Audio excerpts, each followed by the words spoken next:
Okay, everybody, can I have your attention?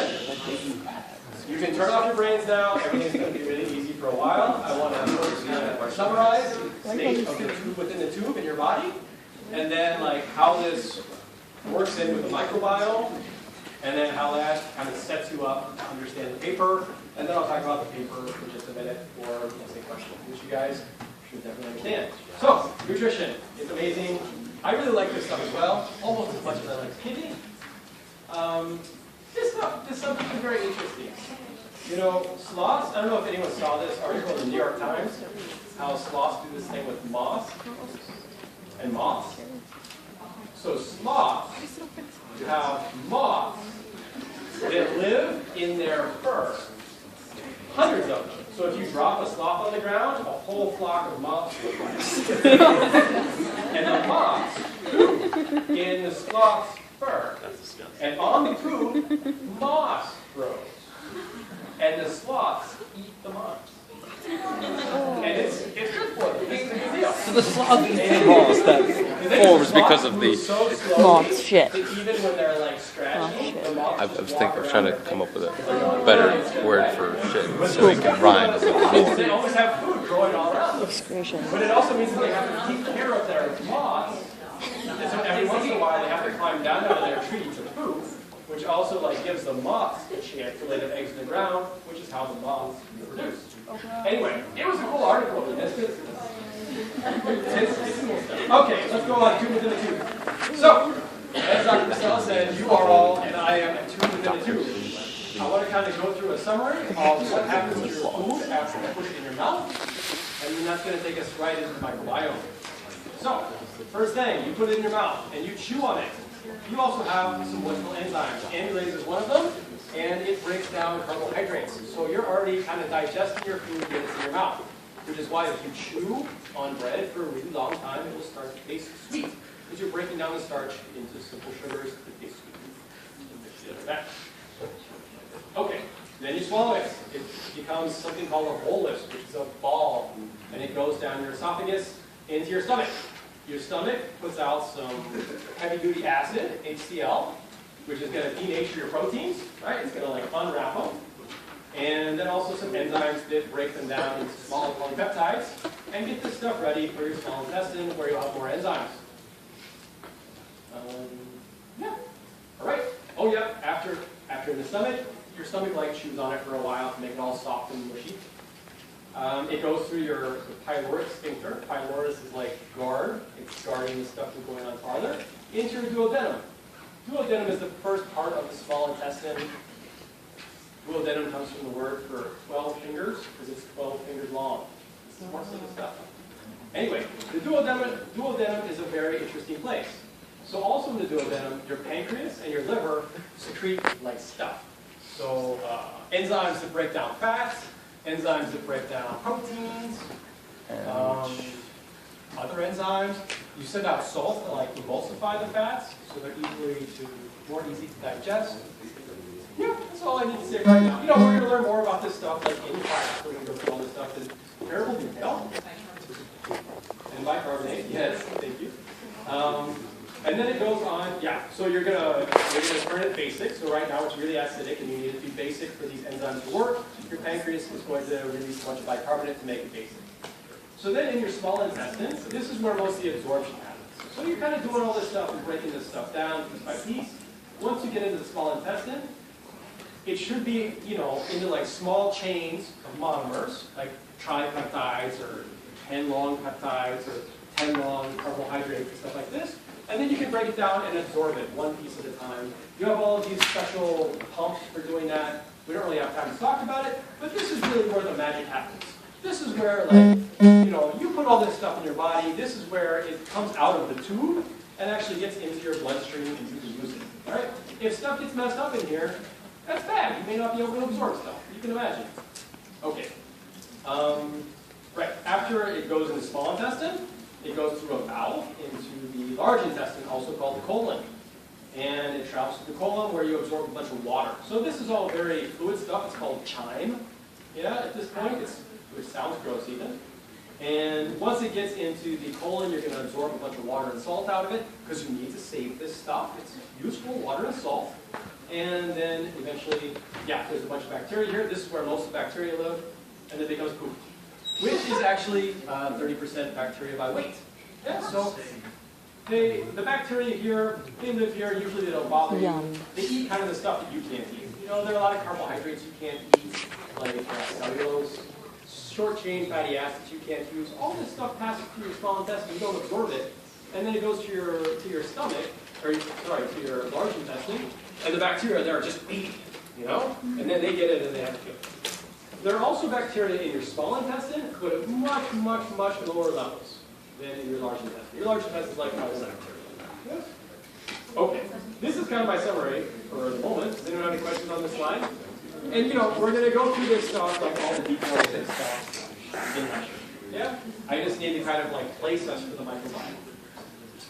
Any questions? No. Yes? Should we expect any of this to like be on multiple choice? Of your carbohydrates, like the simple sugars, amino acids, nucleotides, all salts, all this kind of stuff is in your small intestine. You got all these little microvilli that absorb stuff. And then most of the bacteria are in your colon. Right? This is kind of what I said before. You got a whole bunch of different ones. They all live there. They're called your gut flora. You use like flowers in your gut. And also other things, you know, there's also some fungi in there sometimes, all kinds of stuff. So you would think so, right? So some of it does make it through, and you do have stuff in your small intestine. Sometimes, you know, you eat something wrong, you've got something, some amoeba or some bacteria gets stuck in there and takes over. And you're in trouble. Okay. So how does this bacteria, what we're going to talk about next is this bacteria. That's kind of what the paper is about. You don't understand bacteria, you are finished.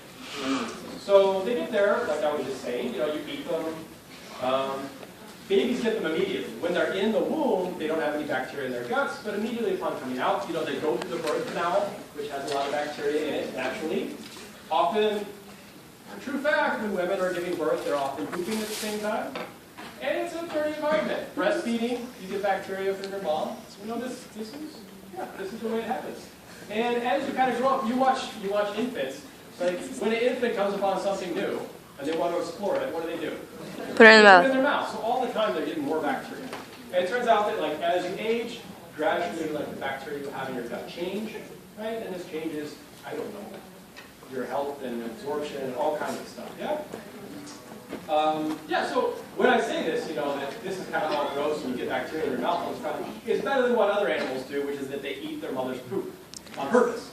Yeah? Oh my god, I'm gonna vomit. Yeah, that's elephants, That's pandas, disgusting. koalas, they're born with completely sterile guts. They have to eat food to get all that bacteria. You. This is going to set us up for these things.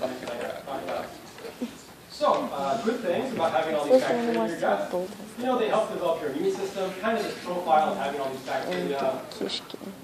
People are still trying to figure out how it happens, but they, just by having them in your gut, you also have like immune receptors in your gut, and you have like places, kind of like lymph nodes, where your immune cells go there to figure out what's good and what's bad. Understand that. And also, just by having them all in there, all these good bacteria don't cause you any trouble, you're excluding the bad bacteria. All your guys are so entrenched, they're not letting anybody else in. Some people drink it. There are probably other good benefits as well, I don't care.